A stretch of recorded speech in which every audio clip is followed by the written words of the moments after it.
নমস্কার, আপনারা দেখছেন ট্রাভেল নিউজ বাংলা সংবাদ ভ্রমণ বিনোদন সারাক্ষণ, সাথে আমি জবা। মেসির কলকাতা সফর ঘিরে তুমুল অশান্তি, গ্রেফতারির দাবি তুললেন হিমন্ত বিশ্ব শর্মা।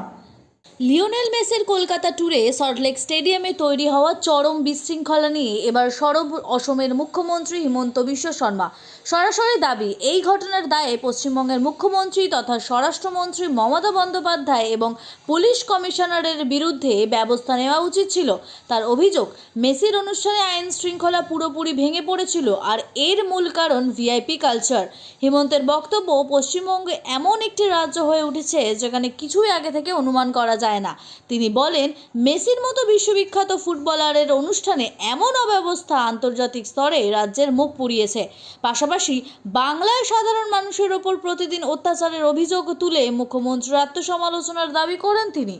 অসম ও দেশের অন্য শহরের উদাহরণ টেনে হিমন্ত বলেন, গুয়াহাটিতে লক্ষাধিক মানুষের ভিড়েও শান্তি বজায় ছিল, বড় কনসার্ট ও আন্তর্জাতিক ম্যাচ নির্বিঘ্নে হয়েছে।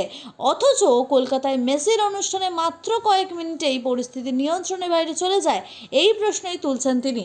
উল্লেখ্য, 13ই ডিসেম্বর সল্টলেক স্টেডিয়ামে মেসি মাঠে এলেন, প্রায় 20 মিনিট ছিলেন, তাকে ঘিরে ভিড়, ভিআইপিদের ভিড়েই বঞ্চিত হন সাধারণ দর্শকরা, শুরু হয় বু, উড়ে আসে বোতল, ভাঙচুর হয় চেয়ার ও গেট, শেষে নিরাপত্তার কারণে মেসিকে মাঠ ছাড়তে হয়। গোটা ঘটনায় তোলপাড় রাজ্য রাজনীতিতে। এখনের জন্য এই পর্যন্ত। বিস্তারিত খবর জানতে চোখ রাখুন ট্রাভেল নিউজ বাংলার পর্দায়। ট্রাভেল নিউজ, সংবাদ ভ্রমণ বিনোদন সারাক্ষণ।